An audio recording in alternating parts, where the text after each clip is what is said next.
Now, I'm legitimately having slight trouble distinguishing what's real and what's not.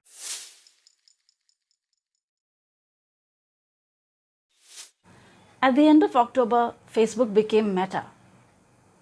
This is a step taken towards realizing Zuckerberg's dream of dominating the virtual reality market. We're going to move from the current era of smartphones and Zoom meetings to an embodied internet, which will normalize immersive technology. This is, optimistically speaking, going to happen in the next 5 years. I've seen this trajectory in technology where we keep on getting more immersive and natural ways to express ourselves, right? So when I started Facebook in 2004, it was mostly text, right? Then we got phones with cameras, and it the internet became a lot more visual. Then over the last several years, like, people have generally gotten good internet connections. So now the main way that we express ourselves is video. But that's not the end of the line. I think we're going to end up having a more immersive experience. So the question is, what set of technologies do you need to build to enable that? And I think virtual reality is an important part of that. Augmented reality is an important part of that. And my hope is that by around maybe the middle of this decade, all the foundational pieces will be in place. And then the second half of this decade, I think, will really be about just building all the experiences and taking it from something that maybe tens or 100 million people are doing to something that is as ubiquitous as our phones today. What this means for us is that the already blurry lines between workplace and home, between the public and the private, are going to become even more blurred. We are hurtling towards a shared existence where we will be able to immerse ourselves in the digital world. I do think by the end of this decade, and hopefully a bit sooner, I just think we're going to have VR devices that are basically better than PCs for everything that you want to do with them, right? So, like, you sit down to go to work in the middle of the day, and there's all this stuff that you do on your computer. You have a big screen. Maybe you have multiple screens. You're multitasking, doing a bunch of different things. And I just think you're going to have this perfect setup in VR where you can have how many ever screens you want, and you're going to be able to take that with you, right? So you want to, you go to Starbucks or wherever it is that you're hanging out in the day, and you just kind of like sit down and pull up your workstation, and you're there, and you can do that wherever you want. I am not necessarily against technological advancement. I am only too aware of the many benefits that discoveries and inventions have brought us. Life today is infinitely more convenient. I mean, it is because of a social media platform that today I am able to share my ideas with you. We are strangers, continents apart, sharing ideas. This is revolutionary, but I have some concerns. I mean, how can we stand in the light of discovery and not act? Oh, what's so great about discovery? It's a violent, penetrative act that scars what it explores. What you call discovery, I call the rape of the natural world.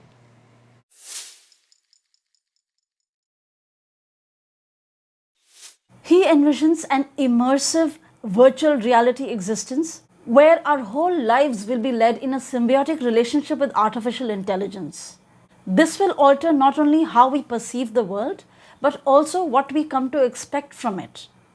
Everything within the virtual reality is going to feel as good as the real thing. There's a very common term in VR called phantom sense. It's where it kind of feels like you're touching something in VR or something's touching you when there's nothing actually there. The brain just fills in the gaps. But in this hyper-realistic XR environment, I, for the first time, felt a full phantom sense experience while I know it's kind of weird, slowly touched this mannequin in my room. I felt tingles all through my fingers and some heat and a little warmth and a little texture too. And it got me so wrapped up into the experience that I was practically shaking by the end of it. It blew my mind in a way that I've only had the first time I hopped in VR, and I've been chasing that fresh VR feeling for 5 years now. And now I'm standing here with what I thought would just be a standard, overpriced enterprise VR headset, experiencing that all over again, but even greater. Because 5 years ago, to be honest,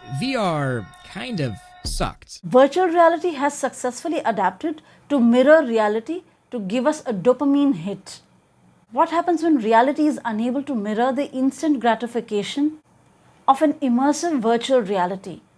Will we be able to cope with a constant lack of dopamine hit in the real world?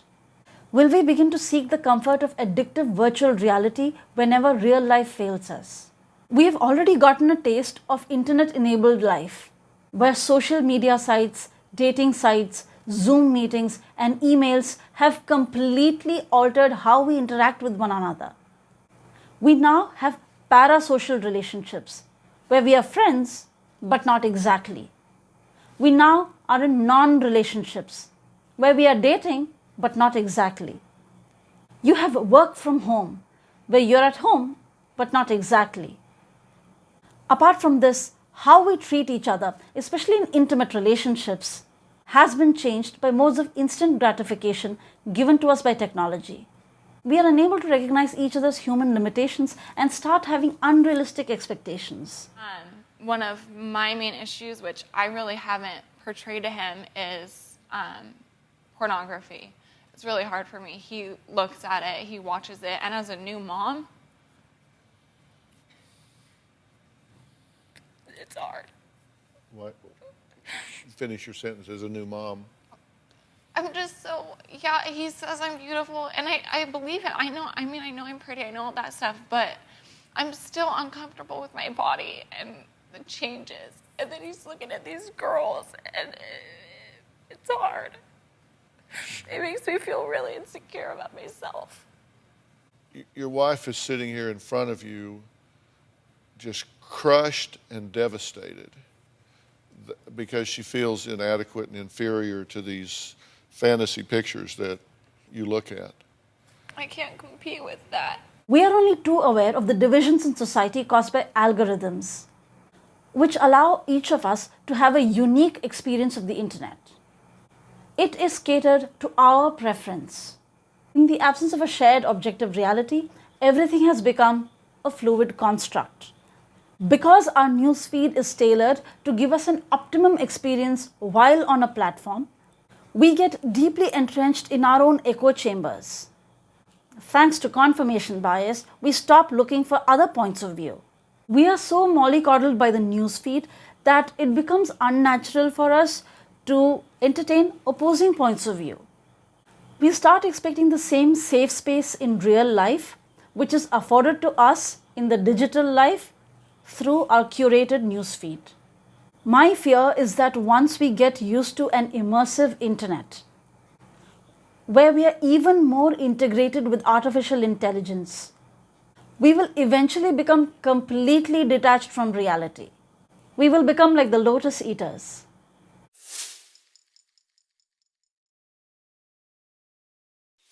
In this poem, Alfred Lord Tennyson features Odysseus along with his mariners. They are on a return trip to Ithaca from the decade-long war of Troy. These men set out eager to go back to their families. They set out on an arduous journey with a lot of determination and passion. But along the way, a storm blows them off course, and they are forced to make a stop at the land of the lotus eaters. These people eat the delicious lotus flowers and fruits found in the land and live in perpetual ecstasy. Those who eat the lotus feel like they have fallen into a deep sleep. Everything around them slows down. They can barely hear others around them speak. They just lose themselves to this sensation of calm, bordering on the numb. The lotus eaters offer lotus flowers and fruits to Odysseus and his mariners. Initially, these guys are very keen to go back to their families. But after consuming the lotus, they slowly lose the will to go back home. They start giving justifications that the journey is too long and difficult, and start debating if it is even worth going back to a family that has already probably moved on. The children would be grown up, and they would have probably taken up charge of the households. At this point, do they really need to even put in the effort to go back? They start wondering what the purpose of labor is, since everything is fleeting anyway. I mean, nothing lasts forever, so why put in the effort? They become more and more attracted to the idea of a life where they just sleep, dream, eat lotus, and watch the waves. They start dreaming of living a life of abandon like the gods, who are not bothered with earthly problems like earthquakes, famines, and plagues. Here, the mariners deceive themselves and succumb to the hypnotic power of the flower. they start living in a world of appearances by abandoning external reality. They become empty, pleasure-seeking men who forego the potential of heroic accomplishment. Odysseus eventually has to drag his men away so that they may return home. But if we all are eating the lotus flowers, who will drag us away?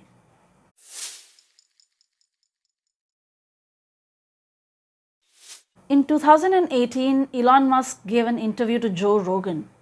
In it, he talks about his fatalistic embracing of artificial intelligence.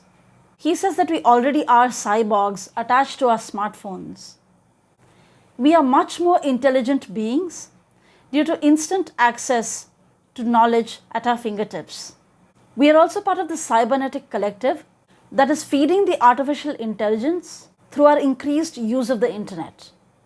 A cybernetic collective would be any company that brings together man and machine.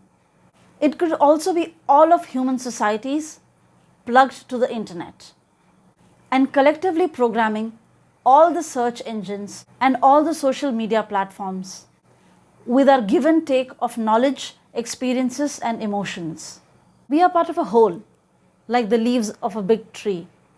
Eventually, the human intelligence, which is feeding the artificial intelligence, will be overshadowed by non-human intelligence. And we, in our present biological form, will become irrelevant.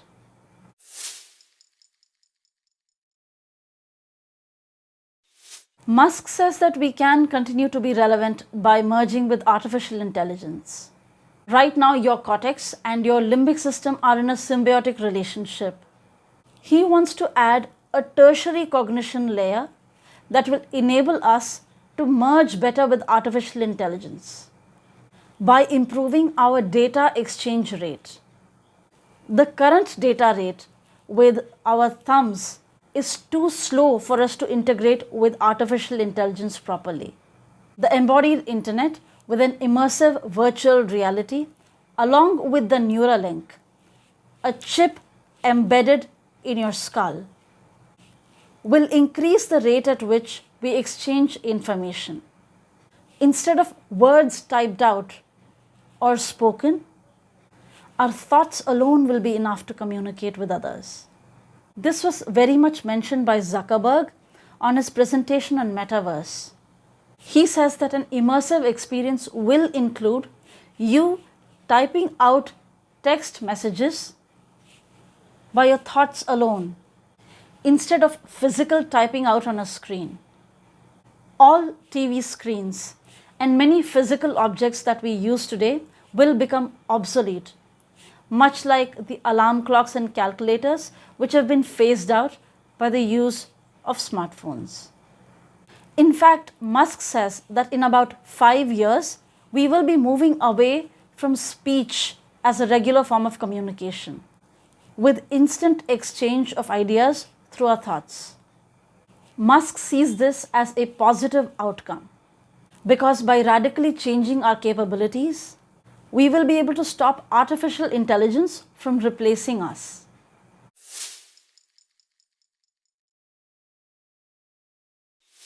Musk says that with merging with artificial intelligence, it will become possible for anyone who wishes to have superhuman cognition.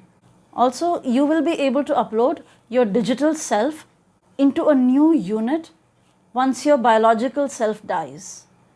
In absolute symbiosis with the artificial intelligence, you will no longer be restricted by the limitations of the natural world.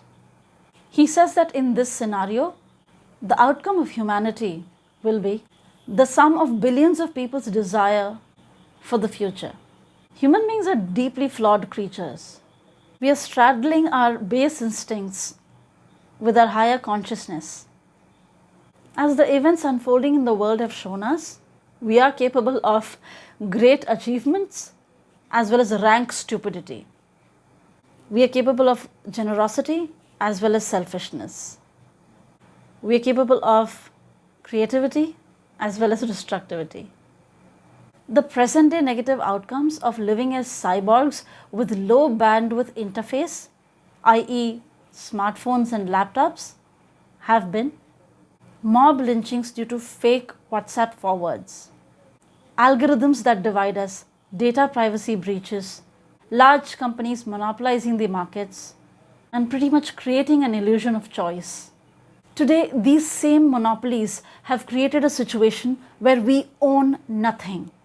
And in the name of improving our lives and giving us environmentally friendly and sustainable lifestyles, they have taken away our ownership of things, our right to repairability, and our privacy by collecting our data in infinitely untraceable ways. But we are beginning to awaken to the insidious encroachment of other men's visions of our world. We have slowly but surely allowed ourselves to be tracked in more ways, and I'm very curious at what point people are just going to say, fuck you. No. Listen, the car knows where I am. The car can be remotely stopped or started.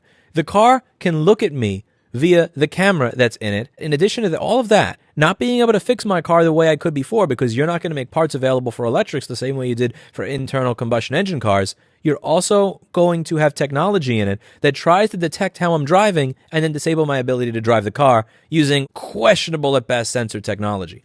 Everything is coming together to create this perfect storm to where there will be a counterculture backlash against newer, more modern electric vehicles. In an ideal world, you would have less emissions, less maintenance, and a cheaper vehicle. Instead, you get more expensive repairs that you can't do yourself, a car that's constantly watching you, and at some point may actually decide if you're allowed to drive your own vehicle.